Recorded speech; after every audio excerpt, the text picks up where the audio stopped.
Hello guys, அனைவருக்கும் வணக்கம். வாங்க கதைக்குள்ளே போகலாம். என்ன துணிச்சல் இவளுக்கு என்று அவன் யோசித்து கொண்டிருந்த போது கதவு தட்டப்படும் சத்தம் கேட்டது. உள்ளவா என்று அவன் அதிகார துணியில் சொன்னான். கதவை திறந்து கொண்டு உள்ளே நுழைந்தாள் மதி. சந்தனம் கலந்த நறுமணம் அவனது நாசியை துளைத்தது. ஆதித்யா மெதுவாக திரும்பினான். அவ்வளவுதான். அவன் பார்த்த அந்த ஒரு நொடியில் அவன் கையில் இருந்த காஃபி கப் லேசாக சரிந்தது. அவன் கண்களை இமைக்க மறந்து நின்றான். முதுகில் புரளும் அந்த கார்மேக கூந்தல், இளஞ்சிவப்பு புடவையில் அவள் ஜொலிக்கும் விதம், அந்த அமைதியான ஆனால் கூர்மையான பார்வை ஆதித்யாவின் ஈகோ எனும் கோட்டையை ஒரு நொடியில் சரித்தது. அவன் இதுவரை எத்தனையோ மாடல் பெண்களை பார்த்திருக்கிறான். ஆனால் மதியிடம் இருந்த அந்த நேச்சுரல் அழகும் கௌரவமான தோற்றமும் அவனை அப்படியே கட்டி போட்டது. யார் இவ? நேத்து பார்த்த அதே மதிய இது? புடவையில இவ இவ்வளோ வசீகரமாக இருப்பாளா என்று மனதிற்குள் நினைத்த ஆதி அவளையே பார்த்து கொண்டிருப்பதை உணர்ந்த மதி லேசாக தொண்டையை சரி செய்தாள். Good morning sir. ஷார்ப்பாக 8 மணி. நான் சொன்ன மாதிரி ஷெட்யூலோடு வந்திருக்கேன். என்ன அப்படி நின்றுட்டீங்க? வேலையை ஆரம்பிக்கலாமா? ஆதித்யா உடனே தன்னை சரி செய்து கொண்டான். அவனது முகத்தில் ஒரு விதமான தடுமாற்றம் தெரிந்தது. அதை மறைக்க அவன் மீண்டும் முகத்தை இறுக்கி கொண்டான். தடுமாற்றத்தை மறைத்து கொண்ட ஆதியோ, குட் மார்னிங். சொன்ன மாதிரியே புடவையில் வந்துட்ட போல. பார்க்குறதுக்கு ஒரு ப்ரொஃபஷ்னல் லுக் இருக்குது. ஆனால் வெறும் லுக் மட்டும் போதாது. வேலையில் ஸ்பீடு இருக்கணும். ஃபைல் எடு, மீட்டிங் ஹாலுக்கு போகலாம். அவன் முன்னால் நடக்க மதி பின்னாலேயே நடந்தாள். ஆனால் ஆதித்யாவின் கவனம் முழுவதும் அவன் பின்னால் வரும் அந்த பெண்ணின் மீதே இருந்தது. அவனது இதயம் முதன்முறையாக அவனது கர்வத்தை மீறி துடிக்க தொடங்கியது. ஒரு பெரும் போர் தொடங்கப் போகிறது. அது அதிகாரத்திற்கும் அழகிற்கும் இடையிலான போர். ஏகே குரூப்ஸ் நிறுவனத்தின் அந்த உயர்தர கான்ஃபரன்ஸ் ஹால் அதிநவீன தொழில்நுட்ப வசதிகளுடன் மின்னிக் கொண்டிருந்தது. நீண்ட தேக்கு மர மேஜையை சுற்றி உயர்மட்ட அதிகாரிகள் அனைவரும் அமர்ந்திருக்க அந்த அறையில் ஒரு விதமான இறுக்கமான சூழல் நிலவியது. திடீரென தானியங்கி கதவுகள் மெல்ல விலகின. ஆதித்யவர்மன் ஆண்மைக்கே உரிய கம்பீரத்துடன் உள்ளே நுழைந்தான். அவனுக்கு பின்னால் மதிவதனி அடியெடுத்து வைத்தபோது அந்த அறையில் இருந்த ஒட்டுமொத்த பார்வையும் அவள் பக்கம் திரும்பியது. இளஞ்சிவப்பு காட்டன் புடவை அவளது மேனிக்கு ஒரு நேர்த்தியான பொலிவை தர, எந்த அலங்காரமும் இன்றி இடுப்பு வரை அலை அலையாக சரிந்து கிடந்த அந்த ஃப்ரீ ஹேர் தோற்றமும் அவளுக்கு ஒரு நவீனத்துவமான கண்ணியத்தை தந்தது. அவள் நடந்து வரும்போது அந்த மெல்லிய கூந்தல் காற்றில் ஆடிய விதம் அங்கிருந்தவர்களின் கவனத்தை ஒரு நொடி சிதறடித்தது. ரியா மதியின் அந்த தன்னம்பிக்கையான தோற்றத்தை கண்டு பொறாமையில் உள்ளுக்குள் எரிமலையாய் குதித்தாள். மீட்டிங் மிக தீவிரமாக தொடங்கியது. ஆதித்யா தனது வணிக திட்டங்களை மிகவும் கச்சிதமாக ஆங்கிலத்தில் விவரித்து கொண்டிருந்தான். அவனது பேச்சில் ஒரு விதமான அதிகாரமும் கம்பீரமும் கலந்திருந்தது. அப்போது லண்டன் நிறுவனத்தை சேர்ந்த அதிகாரி ஒருவர் குறுக்கிட்டு பேசினார். Mister Aditya, everything sounds good, but உங்களோட லாஸ்ட் 5 இயர்ஸ் மார்க்கெட் டேட்டா இல்லாமல் நாங்கள் இந்த டீலை சைன் பண்ண முடியாது. அதை ஏன் இன்னும் எங்கள் இமெயிலுக்கு அனுப்பலை? ஆதித்யாவிற்கு மட்டற்ற கோபம் வந்தது. அவன் தன் பிஏவை பார்த்து தீயாக முறைத்தான். அந்த பெண் பயத்தில் உடல் நடுங்கி ஆதித்யாவிற்கு மட்டும் கேட்கும்படி மெதுவாக பேசினாள். சார், அது வந்து அந்த ஃபைலை நேற்று நைட்டே எடுக்க சொன்னேன். ஆனால் சர்வரில் ஏதோ எரர் சார். இப்போது கையில் இல்லை சார். ரொம்ப சாரி சார் என்று பிஏ தடுமாறி கூற, ஆதித்யாவின் கண்கள் கோபத்தில் சிவந்து நெருப்பு பிளம்பாக மாறின. அவனது அகங்காரம் அங்கே சுணங்கியதை அவனால் தாங்கிக் கொள்ள முடியவில்லை.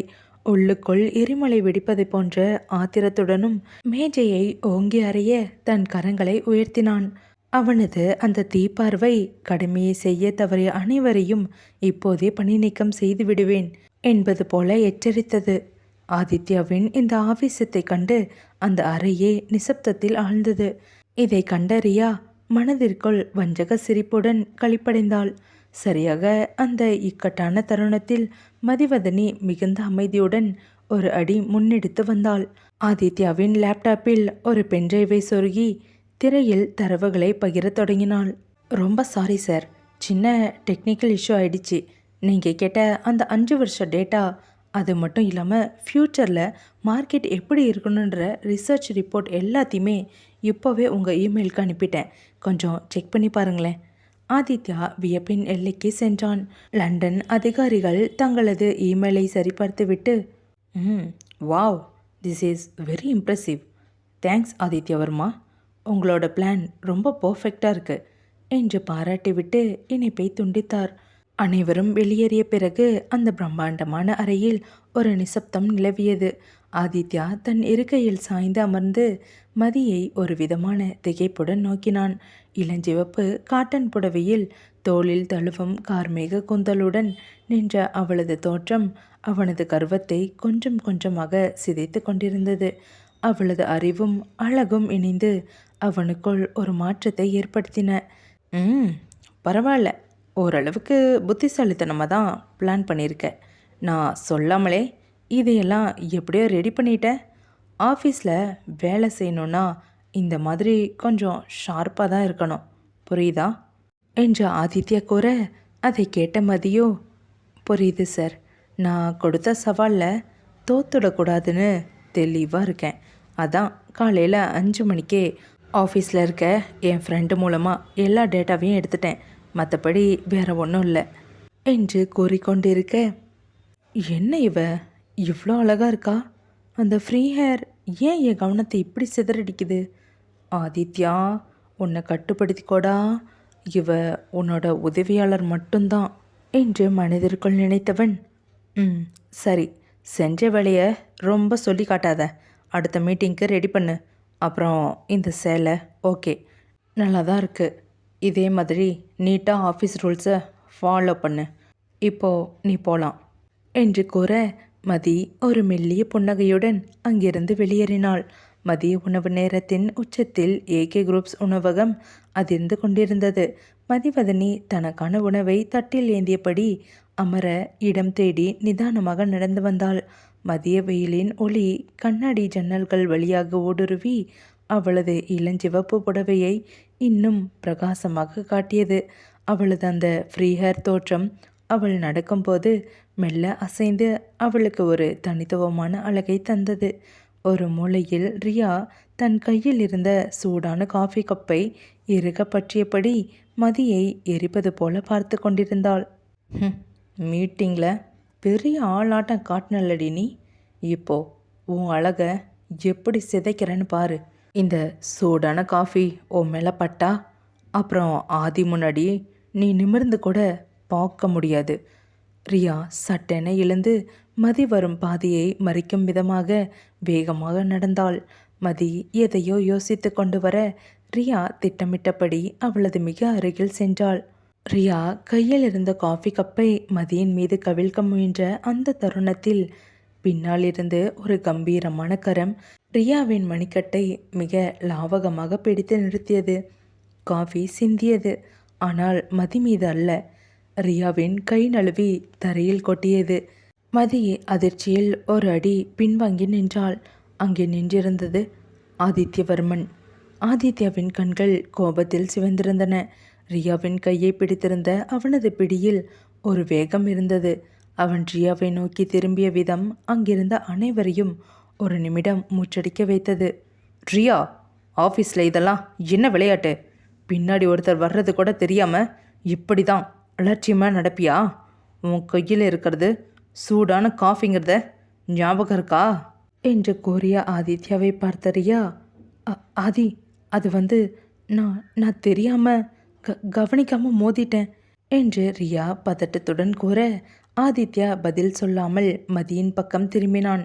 அவளது முகத்தில் இருந்த அந்த அதிர்ச்சியை அவன் கவனித்தான். மதி, ஒன்றும் ஆகலையே, ஓ மேலே காஃபி எங்காவது பட்டுடுச்சா? அவனது குரலில் ஒரு மெல்லிய நடுக்கமும் அக்கறையும் இருந்தது. மதி தன்னை சரி செய்து கொண்டு நிமிர்ந்து பார்த்தாள். இல்லை சார், ஒன்றும் ஆகலை. மேடம் தெரியாமல் மோதிட்டாங்க போல. நீங்கள் சரியாக தடுத்துட்டீங்க. Thanks sir. மதி ரியாவை போட்டு கொடுக்காமல் அவளுக்கு சாதகமாக பேசியது ஆதித்யாவை இன்னும் ஆச்சரியத்தில் ஆழ்த்தியது. ரியாவுக்கும் ஒரு நிமிடம் என்ன சொல்வதென்றே தெரியவில்லை. இதை கேட்ட ஆதியோ, இவ என்ன இவ்வளோ பெருந்தன்மையாக பேசுகிறா? ரியா வேணும்னே தான் பண்ணான்னு எனக்கும் தெரியும், இவளுக்கும் தெரியும். ஆனால் அதை பெருசு பண்ணாமல் இவ நடந்துக்கிற விதம் நிஜமாவே இவ தனித்துவமானவள் தான். ரியா, இனிமே இப்படி ஒரு சின்ன தப்பு நடந்தாலும் நான் பொறுத்துக்க மாட்டேன். கிளம்பு இங்கேருந்து. மதி, நீயும் சாப்பாட்டை முடிச்சுட்டு வேலையை பாரு. நாளைக்கு ஃபேக்ட்ரி விசிட் போகணும். அதுக்கு தேவையான ரிப்போர்ட்ஸ் எல்லாம் தயார் பண்ணு. ஆதித்யா அங்கிருந்து மிக கம்பீரமாக நடந்து சென்றான். அவன் சென்ற பிறகும் அந்த உணவகத்தில் ஒரு நிசப்தம் நிலவியது. மதி தன் தட்டை ஒரு மேஜையில் வைத்துவிட்டு அமர்ந்தாள். அவளது இதயம் இன்னும் வேகமாக துடித்து கொண்டிருந்தது. ஆதித்யா தனக்காக குரல் கொடுத்ததும் அவனது கண்களில் தெரிந்த அந்த தவிப்பும் அவளுக்கு புதுவிதமான ஒரு நம்பிக்கையை தந்தது. ஆதித்யா ஒரு கடினமான பாறை அல்ல, அவனுக்குள்ளும் ஒரு மென்மையான இதயம் இருக்கிறது என்பதை மதி மெல்ல உணரத் தொடங்கினாள். இரவு 10 மணி இருக்கும். ஆதித்யாவின் வீட்டின் விசாலமான பால்கனியில் நில ஒளி மென்மையாக படர்ந்திருந்தது. கையில் ஒரு குளிர்பான கோப்பையுடன் ஆதித்யா ஜன்னல் வழியாக வெளியே பார்த்து கொண்டிருந்தான். அவனது கண்கள் வெளியே தெரிந்தாலும் அவனது நினைவுகள் முழுவதும் இன்று அலுவலகத்தில் மதிவதனி அந்த இளஞ்சிவப்பு புடவையில் தேவதையாக வந்ததும் கேண்டீனில் அவள் அதிர்ச்சியுடன் நின்றபோது அவனுக்கு ஏற்பட்ட அந்த தவிப்பியம் சுற்றியே வந்தன. சஞ்சய் மெதுவாக அங்கே வந்து ஒரு நாற்காலியை போட்டு அமர்ந்தான். என்னடா ஆதி, என்ன ஒரு மாதிரியாக இருக்க? மீட்டிங் சக்ஸஸ்னு கேள்விப்பட்டேன், ஆனால் உன் மூஞ்சியை பார்த்தா ஏதோ ஒரு பெரிய குழப்பத்தில் இருக்கிற மாதிரி தெரியுதே. ஆதித்யா ஒரு பெருமூச்சு விட்டு விட்டு திரும்பினான். டேய் சஞ்சய், இன்னைக்கு ஆஃபீஸ்க்கு மதிவதனி வந்தாடா. அவளை பார்த்தப்போ எனக்கு ஒரு மாதிரி விசித்திரமாக இருந்துச்சுடா. அதை கேட்ட சஞ்சயோ நக்கலாக சிரித்து கொண்டு, ஓஹோ, அந்த மதியை பற்றி தான் பேசுறியா? நான் கூட மதியம் ஆஃபீஸ் வந்தப்போ பார்த்தேன். செம்ம அழகாக இருந்தாடா. அந்த புடவை, அந்த ஃப்ரீ ஹேர் லுக்கு, நிஜமாவே ஒரு நிமிஷம் எனக்கே தலை சுத்திடுச்சுன்னா பார்த்துக்கோயேன். அவளை பார்த்தா எந்த ஆம்பளையும் தடுமாறுவான். அதை கேட்ட ஆதியோ சட்டென கோபமானான். டேய், என்ன வார்த்தை பேசுகிற நீ? அவ என் அசிஸ்டண்ட். அவளை பற்றி பேச உனக்கு என்ன தகுதி இருக்கு? அதை கண்ட சஞ்சயோ கண்களை விரித்து, ஆடேங்கப்பா, இப்போவே இவ்வளோ பொசசிவ்னஸாடா? சரி சரி, அப்புறம் என்னாச்சு என்று சஞ்சய் ஆதியை கேள்வியாய் பார்க்க, கேன்டீனில் ரியா வேணும்னே அவன் மேலே காஃபியை ஊற்ற போனாடா. எனக்கு அதை பார்த்ததும் உடம்பு முழுக்க ஒரு மாதிரி பதட்டமாக வந்துடுச்சு. நான் ஏன் அங்கே ஓடி போய் ரியா கையை பிடிச்சேன்னு எனக்கே தெரியல. ஆனால் அந்த மதி இருக்காளே, ரியா வேணும்னே தான் பண்ணான்னு தெரிஞ்சும் அவளுக்கு சப்போர்ட் பண்ணி பேசுகிறா. எனக்கு அந்த பொண்ணு பண்ணுறது எதுவுமே புரியலடா. சஞ்சய் ஆதித்யாவை கூர்ந்து நோக்கினான். ஆதித்யாவின் பேச்சில் ஒரு விதமான தடுமாற்றமும் மதியின் மீதான ஒரு இரகசிய ஈர்ப்பும் இருப்பதை அவன் தெளிவாக உணர்ந்தான். ஆதித்யா தன் கர்வத்தை துறக்க தயாராக இல்லை. ஆனால் அவனது இதயம் அவனுக்கு தெரியாமலேயே மதியிடம் தஞ்சம் அடைந்து கொண்டிருந்தது. இதையெல்லாம் கேட்ட சஞ்சய், டே ஆதி, உண்மையை சொல்லட்டுமா? உனக்கு அந்த மதிவதனி மேலே ஒரு ஈர்ப்பு வந்திருக்குடா. அவளோட அறிவும் அந்த புடவை கட்டின அழகும் உன் கர்வத்தை உடைச்சிடுச்சு. அதான் உனக்கு இப்போது இவ்வளோ பதற்றம். இல்லை சஞ்சய், நீ தப்பாக நினைக்கிற. அவ என்கிட்ட சவால் விட்டுருக்கா. அதான் அவளை பார்க்குறப்போ எனக்கு ஒரு ஈகோ வருது. மற்றபடி வேற ஒன்றும் இல்லை என்று ஆதி கூற, அதை கேட்ட சஞ்சயோ, ஈகோவுக்கும் காதலுக்கும் ஒரு மெல்லிய நூலிலே தான் வித்தியாசம்டா. நீ இப்போ அந்த நூல் இலையில தான் நடந்துட்டு இருக்க. இன்னைக்கு கையை பிடிச்சு காப்பாற்றினது ரியாவில்லை, உன் மனசையே தான். நாளைக்கு ஃபேக்ட்ரி விசிட் வேறு இருக்குன்னு சொன்னல. அங்கே இன்னும் என்னென்ன நடக்க போதோ.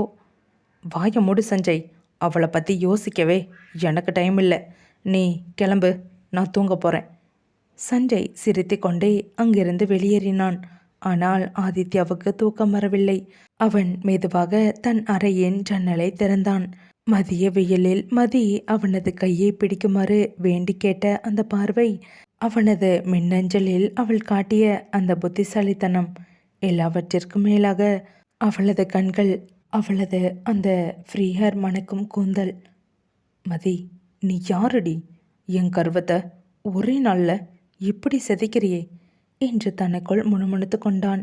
நாளை ஃபேக்டரியில் அவளை எப்படி எதிர்கொள்ளப் போகிறோம் என்ற ஒரு விதமான பயமும் அதே சமயம் ஒரு சிறு எதிர்பார்ப்பும் அவனுக்குள் மிளிர்ந்தது.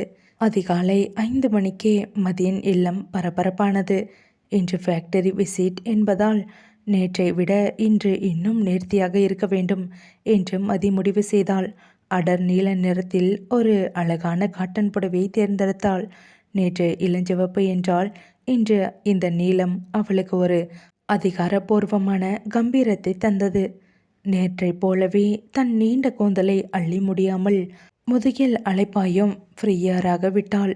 கண்ணாடியில் தன்னை பார்த்தபோது அவளது முகத்தில் ஒரு விதமான தன்னம்பிக்கை மின்னியது.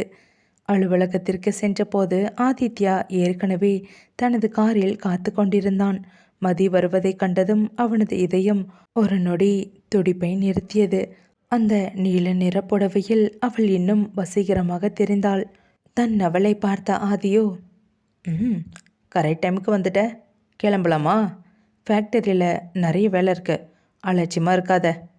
அதை கேட்ட மதியோ, சரிங்க சார், எல்லா ரிப்போர்ட்ஸும் எடுத்துட்டேன், கிளம்பலாம். கார் ஃபேக்டரியை நோக்கி பறந்தது. வழியில் இருவரும் அதிகம் பேசிக்கொள்ளவில்லை என்றாலும் கார் கண்ணாடியின் வழியாக ஆதித்யா அடிக்கடி மதியையே கவனித்து கொண்டிருந்தான். ஏகே குரூப்ஸ் நிறுவனத்தின் அந்த ராட்சச தொழிற்சாலை இரும்பு இயந்திரங்களின் சத்தத்தால் அதிர தொடங்கியது. கரும்புகையும் உழைப்பாளிகளின் வியர்வையும் கலந்த அந்த சூழலில் ஆதித்யவர்மன் ஒரு இளம் சிங்கத்தைப் போல வலம் வந்தான். அவனது ஒவ்வொரு அடியிலும் ஒரு அதிகாரம் தெரிந்தது. அவனுக்கு சற்று பின்னால் நீல நிற காட்டன் புடவையில் காற்றில் அலைப்பாயும் கூந்தலோடு மதி நடந்து வந்தாள். ஆதித்யா அங்கிருந்த ஒரு பெரிய கிராண்ட் இயந்திரத்தின் அருகே நின்று ஒரு மேனேஜரிடம் தீவிரமாக விவாதித்து கொண்டிருந்தான். யாருமே கவனிக்காத வண்ணம் அந்த கிரேனின் மேல் பகுதியில் இருந்த ஒரு மிகப்பெரிய இரும்பு சக்கரம் தேய்மானம் காரணமாக தன் பிணைப்பிலிருந்து மெல்ல விடுபட்டது. அது ஒரு மரண ஆயுதமாக மாறி நேராக ஆதித்யாவின் தலைக்கு மேலே விழ காத்து நின்றது. மதி தற்செயலாக மேலே பார்த்தாள். அந்த பிரம்மாண்டமான இரும்பு சக்கரம் ஆதித்யாவின் மேல் விழப்போவதை உணர்ந்த அடுத்த வினாடி அவளது உலகமே ஒரு நிமிடம் இருண்டது. சார், விலகுங்க என்று கத்தக்கூட அவளுக்கு தோன்றவில்லை. ஒரு சிறுத்தை போல பாய்ந்து சென்று ஆதித்யாவை அப்படியே தள்ளிவிட்டாள். சரியாக அந்த நொடியில் அந்த இரும்பு சக்கரம் அவர்கள் இருவரும் நின்றிருந்த இடத்திற்கு சில அங்குல தூரத்தில் பயங்கர சத்தத்துடன் தரையில் மோதி பிளந்தது. தரை லேசாக அதிர்ந்தது. அந்த வேகத்தில் ஆதித்யாவும் மதியும் தரையில் ஒருவராக ஒருவர் மேல் விழுந்து உருண்டனர். சுற்றியிருந்த ராட்சச இயந்திரங்களின் ஓசை மதியின் காதுகளுக்கு கேட்கவில்லை. தரையில் ஆதித்யா மல்லாக விழுந்து கிடக்க அவனது மார்பின் மீது மதி படர்ந்து கிடந்தாள். அவளது நீண்ட கார்மிக கூந்தல் அவனது முகத்தை சுற்றி ஒரு கருப்பு திரை போல விழுந்தது. வெளியுலகத்தை அவர்களுக்குள் மறைத்து விட்டது. தற்காப்பு உணர்வில் ஆதித்யாவின் கரங்கள் மதியின் மெலிதான இடையை மிக இறுக்கமாக பற்றியிருந்தன.